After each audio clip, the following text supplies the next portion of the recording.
on every single daily basis as Arsenal fans at the moment. And it has been a little bit crazy over the last few days or so. We've got the news regarding Buendia kicking off first, and then Ruben Neves stirring all kinds of stuff on social media, and then Granit Xhaka news pops out as well, just to make sure you're still awake towards the end of the day. And we're going to talk about that and a hell of a lot more in today's show. I hope you're doing good. I hope you're well. Good morning, everyone that's tuning in live as their 8 a.m. routine continues for episode 36. I think might be now. I might be wrong. I think it's 36.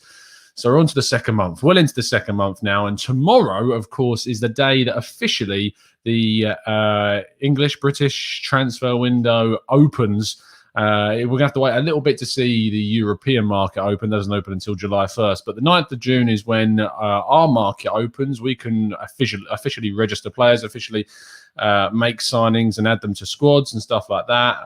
You can still sign players before windows open, and so can clubs from Europe. You just can't register them. You just see the agreement is that they would start on the date of when the transfer window opens effectively. So like Emi Buendia was announced yesterday for Aston Villa, but they can still announce that. It just wouldn't go through officially anyway until the transfer window officially opens. So without further ado, let's kick off with today's first story. As we always do, we'd like to start with our possible outs first.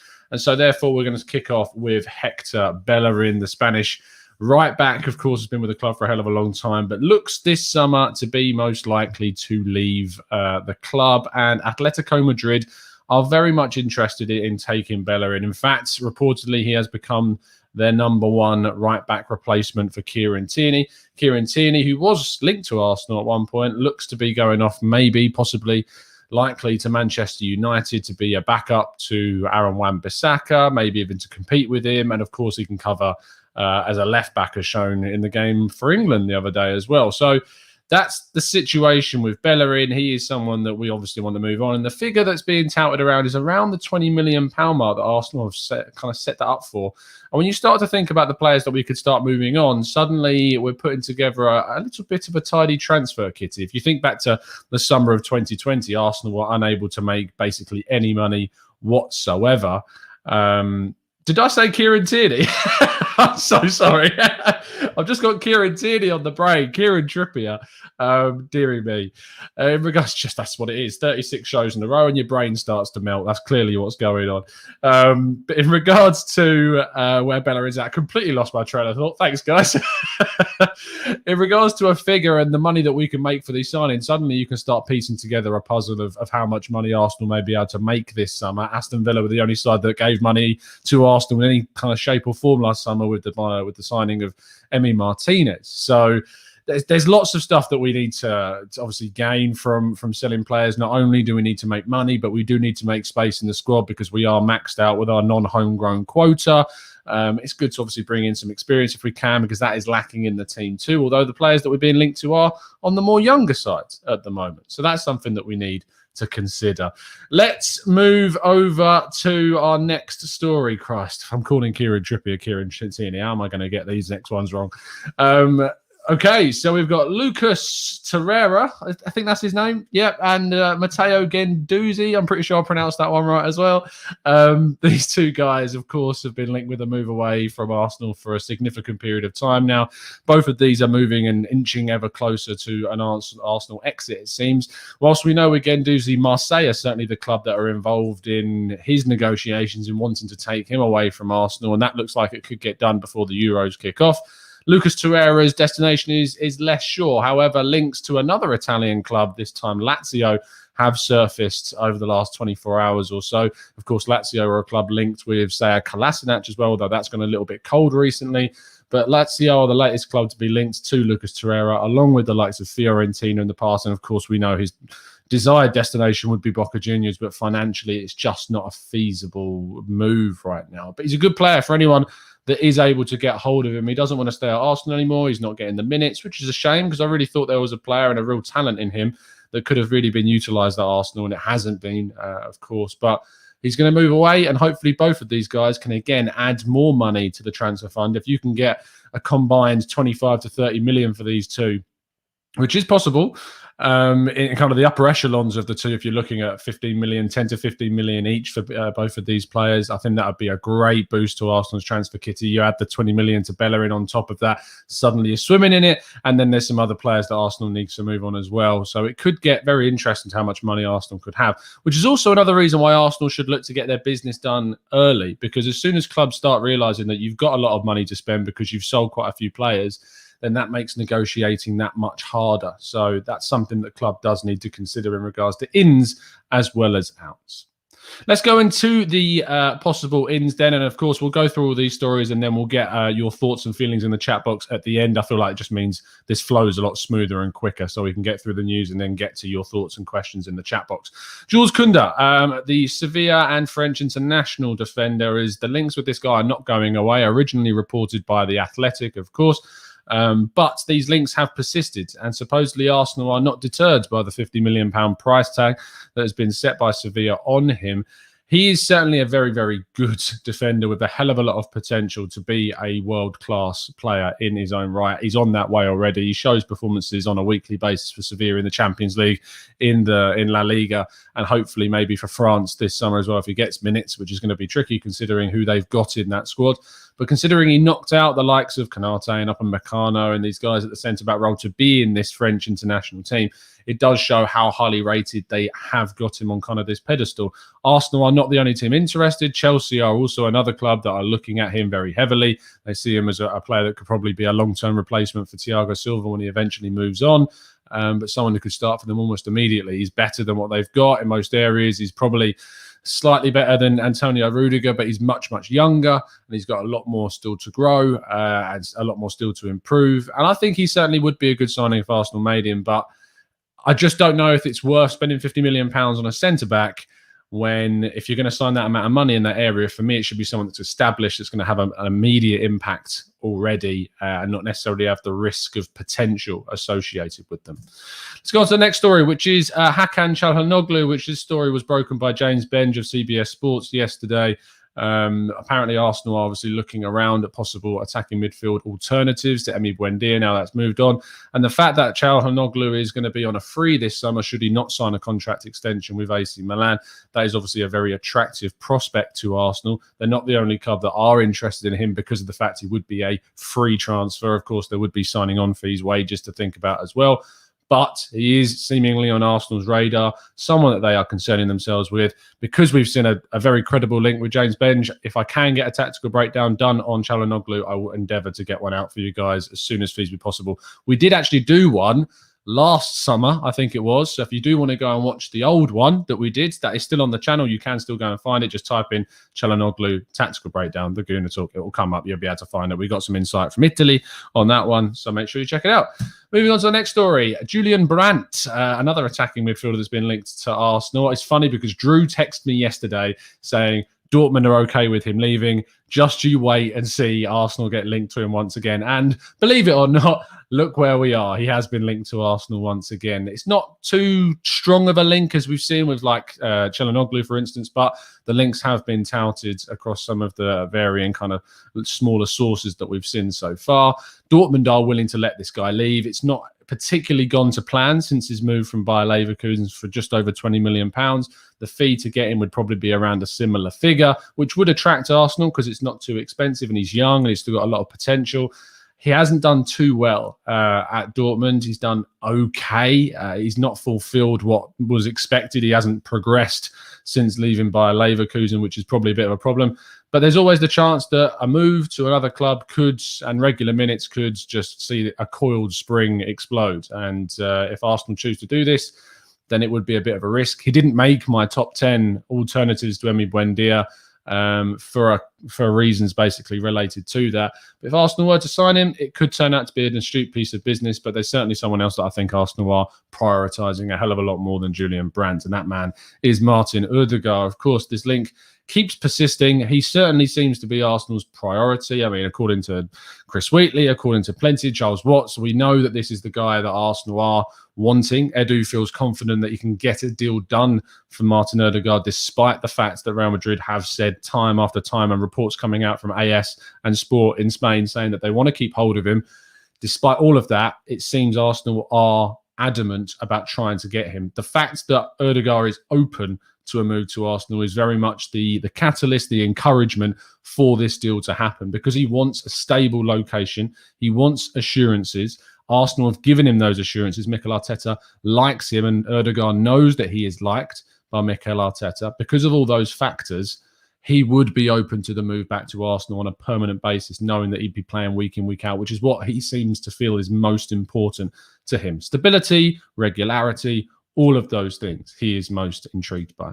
Let's move on to our last and most important stories of the day then. You probably saw yesterday evening the main news about bids and price tags associated with these two players. We'll kick off with Ruben Neves. Supposedly Wolves are looking, despite previous reports of a £35 million figure attached to Ruben Neves, supposedly Wolves, according to the Telegraph, want around £40 million for Ruben Neves, which sparked, obviously, Twitter into a big furore yesterday. I was part of it. I was tweeting out saying, absolutely not. I'm not going as high as 40 million for Ruben Neves. I don't think, when you look at the prices being associated to Granit Xhaka, we cover that now, Roma have had around a 50 million euro bid. So you're looking about just between 12 and 13 million pounds rejected. Is Granit Xhaka 3 times worse off than Ruben Neves? Absolutely not. Is there mitigating circumstances for the reason for that price? Of course there are. He's moving away from England. Of course Italy have got their issues with dealing with kind of figures and stuff like that. Of course he's open to a move away. Of course there's the fact he's only got 2 years left on his deal and Arsenal are open to selling him. All of those things, as well as his age being 28. But to me, a 28-year-old, you're in your prime. You're at the top level of your game. For a lot of players, that would see them go for even more than what you usually see players go for, because they're an immediate impact. They're at the top of their game. They're going to be playing. So I understand the thought process behind saying, yeah, sure, Neves is 24, but still, it's such a massive difference. It's not a serious figure to offer, first of all, for Granit Xhaka at 15 million euros. It's not acceptable, and Arsenal shouldn't be accepting a figure of that just low standard. And for Ruben Neves, Arsenal need to work on getting that figure down. I mean, the max I would stretch to is 35, and that includes any add-ons. So you'd be looking for a £30 million bid, which included £5 million worth of add-ons. That's the maximum I feel I'd be comfortable going to. You do need to have a price. You do certainly need to have a price in that ballpark. This maybe it comes across slightly contradictory to how I thought about Emi Buendia, because I felt like we should have gone for him. But I think that was more down to the fact that you're competing with a club like Villa, that you are on a level above. Their target is to try and close the gap between themselves and us and Spurs and Everton. Our target is to try and get to the top 4, and we shouldn't really be allowing a club that's on that level to outcompete us for that key position for a player that we clearly wanted. Whereas for Neves right now, Arsenal seemingly the only club really pushing for this. We don't know what's going on behind the scenes, of course. But that, for me, should be enough to say, look, there's no other clubs in for him right now. There's no bidding wars going on. He wants to move. He's open to the move. Get the deal done, put the bid in, get this deal moving. But that is all the stories from today. And of course, as we do always like to do, we'll finish off with your thoughts in the chat box. I don't know why I'm so blue today. It's like a blue light on me. I don't know what. I don't know if I changed the lighting. There we go. I'm a little bit more healthy now. I don't look like I'm going to pass out. Maybe that's why I was pronouncing Kieran Trippier as Kieran Tierney. There we go. Let's move on and see what you guys are saying in the chat box. Manu says, do you think we would have gotten Buendia if we hadn't had Odegaard on loan this January? I think Arsenal believe they are getting him for at least another year. So believe in the fact that maybe we didn't get Buendia because they're confident that we're going to be going out and getting Martin Odegaard. I'm not sure. It's impossible to say, Manu. Maybe there's a factor, maybe there's a theory and some credit in that. I'm just not quite sure that there would be related, though, to be honest. Henry, hey Tom, do you think Smith Rowe can be our established number 10 and find another player as backup? Henry, I do believe in the future that Smith Rowe will very much be Arsenal's creative fulcrum in this team. The problem is that you can't trust his fitness. He's got so many injury issues in the past. He's been missing games throughout the second half of the season because of injury. Arsenal need quality, not backup. They need quality competition for Emile Smith-Rowe. The fact that he's versatile and can play in a wider area means that you can also play the two players together, as we saw him and Martin Odegaard play last season.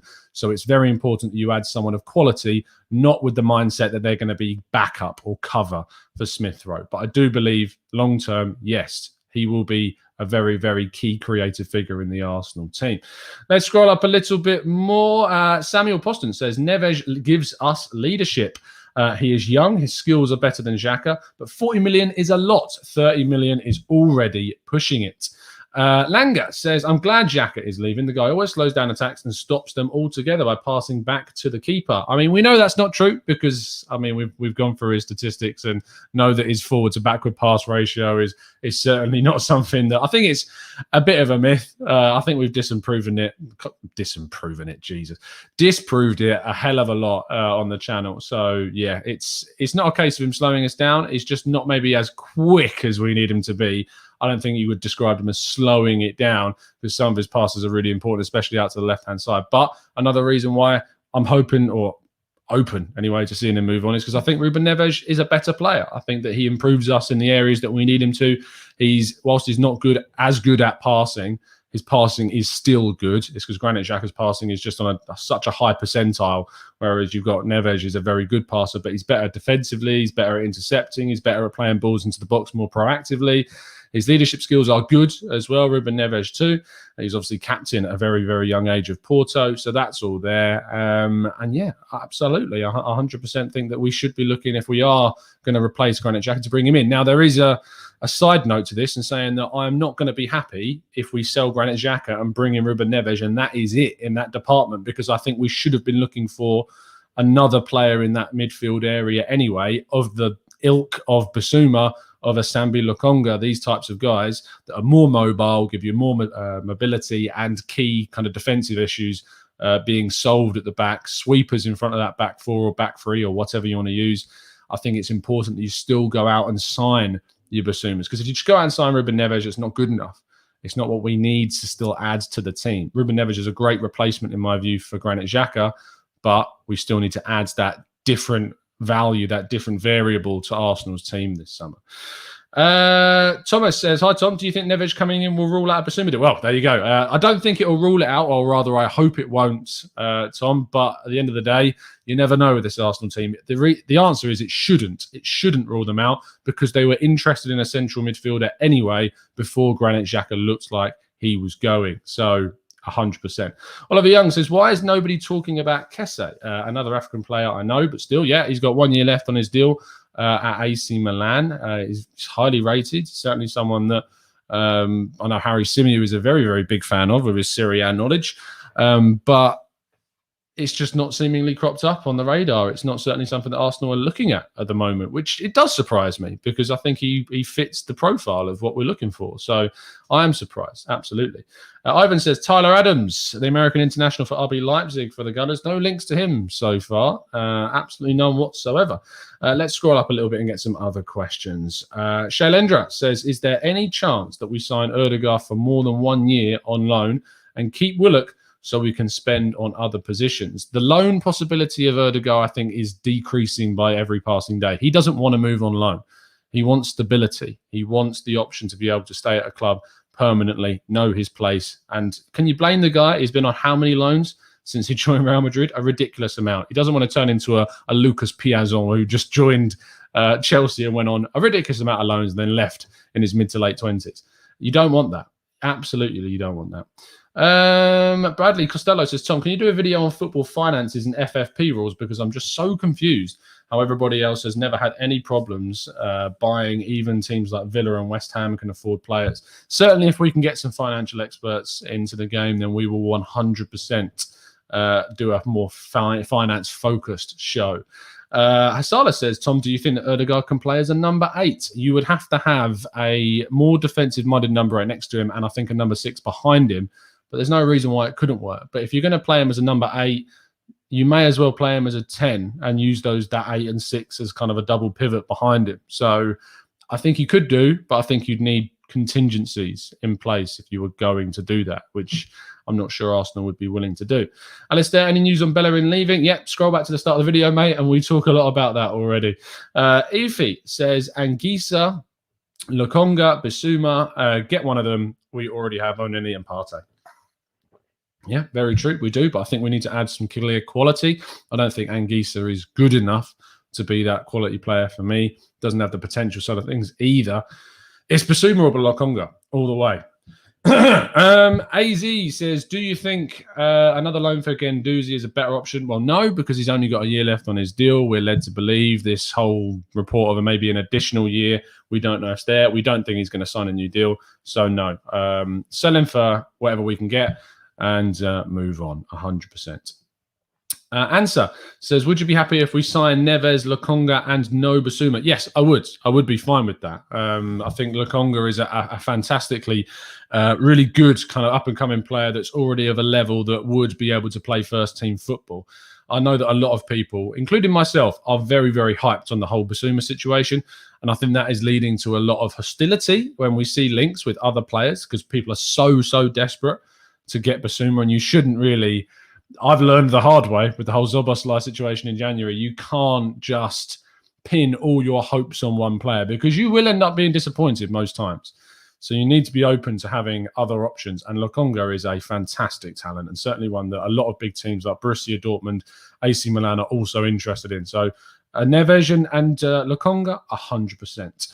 Oliver Young, 620 watching, only 75 likes. Please drop a like on the video, guys. Show the appreciation for the daily graft that we're using and putting out with these shows.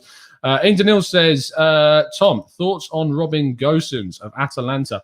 Only has 1 year left on his contract and would be a competition for Kieran Tierney. The reason why I don't think we'd go for someone of that ilk is because Gosens would want to start. He would want to be playing week in, week out. I know he can play in kind of a more advanced role as well as a left-back role, but I think he would want to start. And I don't think he'd want to move to a club where Kieran Tierney is already very well established. But he's a great player. And if we didn't have Kieran Tierney, he'd be someone I would be looking at, yes. Jose says, Onana or Leno? Would you rather and do you want to sign Matt Ryan? Yes, I do want to sign Matt Ryan. I think he's a very good and capable backup goalkeeper. Onana or Leno? I lean towards Onana. The statistics make me lean towards him. We've done a dedicated tactical breakdown on him. So, yeah, well, we compared them both, and Onana came out on top by quite a distance as well. Also, if you haven't checked out already, yesterday we did a tactical breakdown on Yuri Alberto, the young Brazilian 20-year-old striker that we've been linked to. If you want to find out all about him, then you can do in that video. So make sure you check it out. Let's scroll down a little bit more. Yael says, Tom, do you think there will be any way that we sign Onana and still keep Leno? Yes, I do. I think that if Onana's ban is upheld, they could still look to sign him this summer. They then keep hold of Leno, and then they might sell him on in either January or at the end of the season. So, yeah, I do think there is an option that we might do both, to be honest. If we do that, then it might be that we don't sign a backup keeper for that period of time, or if it depends on it all depends on the ban situation, which we should be finding out about in the next few days or so. No further news on Matt Ryan yet, Russ, but we know what happened last time when he was announced completely out of the blue. That might be what happens again this time, so we'll just have to wait and see. Adam Benabez says, don't you think that Neves is a much more press-resistant midfielder than Xhaka? That really is what a bigger flaw for us. When you say press-resistant, do you mean... I'm assuming you either mean one of two things. You either mean that he doesn't press like Granit Xhaka does, which I'm not sure is necessarily true. Neves' heat map shows that he covers much more of the pitch than Granit Xhaka. Or you're saying that his passing style doesn't complement that of a team that wants to press, which I also would disagree with Adam, because his passes are a lot more positive. They do move into the box a hell of a lot more and try and break the press of opposition teams as well. So no, I don't agree with the statement, if I'd interpreted what you meant right, but it was quite a difficult one to understand. Tarun, thank you so much for the donation, mate. Much appreciated. Why not sign someone like Oyarzabal? 50 goals in 4 seasons for Sociedad, is 24 and can play left mid, cam and right mid, double-digit assists across last 2 seasons. Very simply, Tarun, because when Oyarzabal leaves, it's going to be for a absolutely astronomical figure. I mean, he's already been linked with Man City, £60 million plus moves. I don't think Arsenal are going to be in the market to sign someone of that level, of that price. But I 100% would be on board with it because I love Oyarzabal, but I just don't think that he is going to move to Arsenal for the money that we're looking for. But thanks for the donation, mate, and the question. Much appreciated.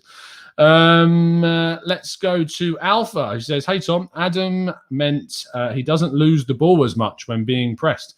He'd be able to get out of sticky areas as he can pass with both feet, unlike Xhaka. Oh, in that case, then yeah, 100%. You're spot on. If that's what you meant, sorry, again. Yes, everyone's now telling me what press resistant means. Me, great. Fantastic. Much appreciated, guys. Kevin says, what are the chances of Donny van de Beek transfer from Manchester United? Very unlikely. I would not expect that to go through. I think Man United would command a huge figure from us, because obviously a Premier League rival. But I would 100% be interested in it. But I don't think that they would sell for a figure that we're not going to, turn our noses up at something ridiculously high. And they paid a big fee for him anyway, so they're going to want to get more, even though he's had a poor season. Jason says, if Neves comes in, Tom, what do you think the plan is for the formation, starting midfield and attack? Include any more signings you think we want. If Neves comes in, then plan for the midfield has to be bringing in still a number 6 of a more mobile nature, a Basuma, a Lokonga, and a number 10, a right back, a backup goalkeeper, backup left back, maybe even a starting goalkeeper, depending on the situation with Onana and Leno. There's lots to do, and it's only the 8th of June. Transfer window opens tomorrow. So there's lots of work to do, Jason, but fingers crossed we can get it all done. Alan Matthews says, heard a rumour that Kroenke only gave us 35 million and the rest we have to sell and get the money. Do you have anything on this? I don't have anything for you on that, but I have heard the same rumour, not from like a source of mine, but someone who's said that to me. I did hear it. I don't know if it was you, Alan, but someone did DM me and say this as well. So wherever you've heard it from, I imagine they've also heard it from, which is a shame if it's true, because you think big plans to invest would mean a hell of a lot more. But no, I can't legitimize that claim. I don't know whether it's true or not, so sorry. Let's scroll down a little bit more. We're getting loads of questions coming in, guys. Manu says, we are talking about signing from the outside, but who would you be looking to integrate from within, as in the academy? There's not too many, mate, to be honest. They're not as yet the desired level. You look at your Aziz as the most kind of potential. Balogun, of course, is an obvious one you want to integrate next season. Aziz is, for me, someone who should go out on loan, should get a championship loan. I think that would be really good for him, get him playing senior football week in, week out, see how he develops, see how he reacts to it. You've got young guys that have spent some time on loan, like McGuinness and Ballards at Blackpool and at Ipswich, and have done quite well. Can they make the step up? That will have to be judged, but they're in a position in the defence which is very competitive.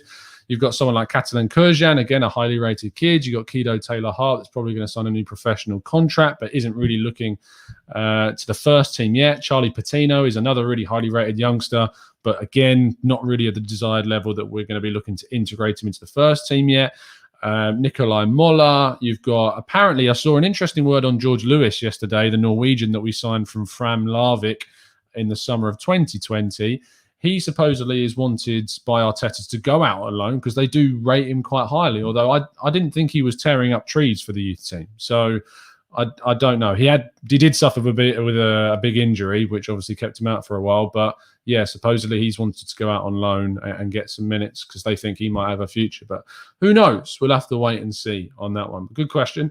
Much appreciated. Joel Lopez. Again, Joel Lopez has not really knocked down any doors in the left-back position. And since moving from Barcelona, he was very highly rated at Barcelona, but he's not really knocked on any doors so far.